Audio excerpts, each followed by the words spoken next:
Oke, selamat sore semuanya. Sore, Bu. Baik, perkenalkan nama saya Eligia, biasa dipanggil El.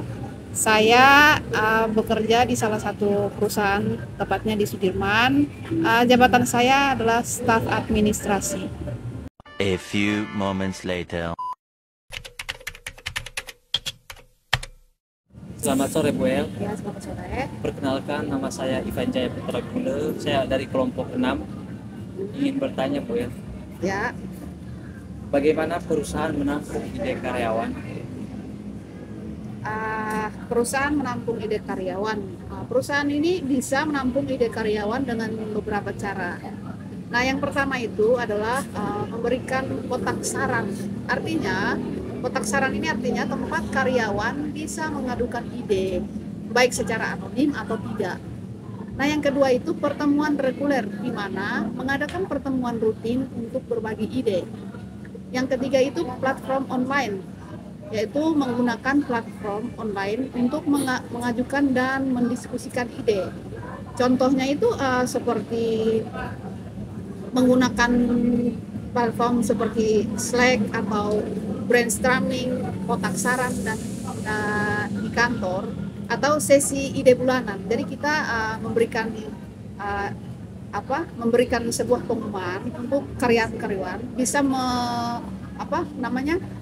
bisa mencantumkan ide-ide mereka di kotak saran tersebut. Nanti setiap bulannya kita bisa membuka kotak-kotak tersebut, menemukan bagaimana ide-ide itu yang ide-ide dari karyawan itu yang ya maksudnya kayak yang berinovasi lah untuk kantor.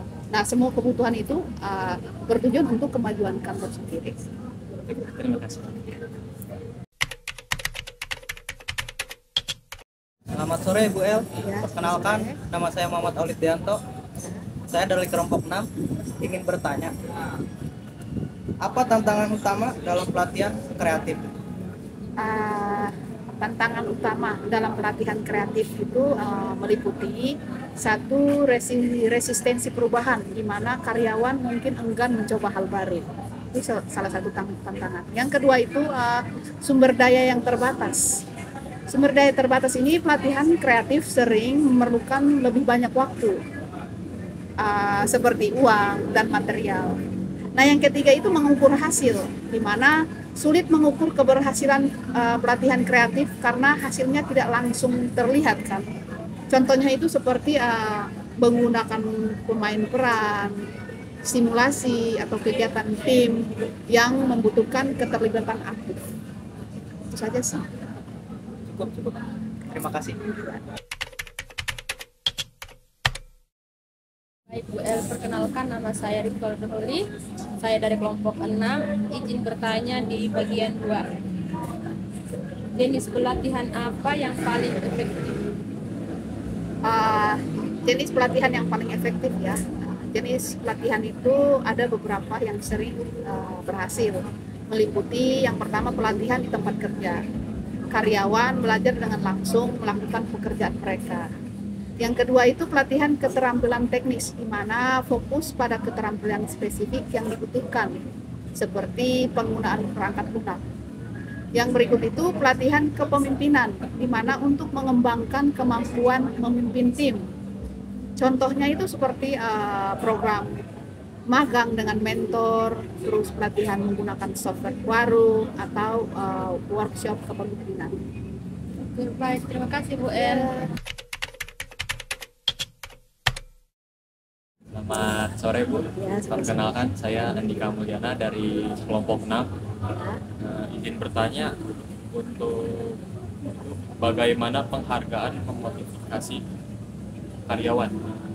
Oke, penghargaan untuk karyawan itu bisa dengan berbagai cara ya. Salah satu itu pengakuan, di mana memberikan pengakuan atas kerja keras mereka, membuat mereka merasa dihargai. Nah, yang kedua itu semangat kerja. Misalnya meningkatkan semangat kerja, membuat mereka ingin bekerja lebih baik.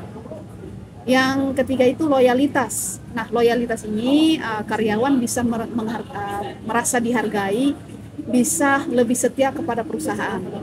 Yang ke berikutnya itu kompetensi sehat, di mana penghargaan bisa mendorong kompetisi sehat antara karyawan, meningkatkan produktivitas kerja. Jadi contohnya itu seperti memberikan bonus tahunan, penghargaan, di mana karyawan memberikan karyawan, misalnya penghargaan karyawan bulan ini, atau sertifikat untuk prestasi tertentu, seperti itu. Sekian, terima kasih ya. Selamat sore Ibu El. Perkenalkan, nama saya Syairul Anwar. Saya dari kelompok 6. Ingin bertanya, bagaimana sih menangani metode pelatihan yang monoton itu?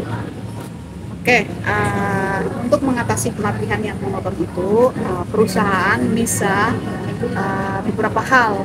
Yang pertama itu menggunakan berbagai metode, antara lain menggabungkan video, simulasi, permainan, dan diskusi kelompok. Yang berikutnya itu interaksi aktif, di mana karyawan bisa berdiskusi aktif dalam sebuah perusahaan, mendorong partisipasi aktif dengan tanya jawab, kerja kelompok, dan permainan peran. Yang berikutnya itu studi kasus, di mana menggunakan studi kasus nyata yang relevan. Contohnya itu seperti mengubah presentasi panjang menjadi workshop interaktif, menggunakan video menarik, atau menyelingi pelatihan dengan kegiatan permainan. Itu seperti kayak kita membuat iklan. Begitu. Ya Ibu, sebelumnya saya selaku ketua dari kelompok 6 mengucapkan terima kasih. Semoga ilmunya bermanfaat bagi semua ini kawan-kawan. Ya mungkin itu saja sih yang bisa saya sampaikan. Kurang lebihnya mohon maaf. Wabillahi taufiq wal hidayah. Assalamualaikum warahmatullahi wabarakatuh. Waalaikumsalam warahmatullahi wabarakatuh. Fill me out with your smile. Now the sunshine brings the light. Fill me out with a flame.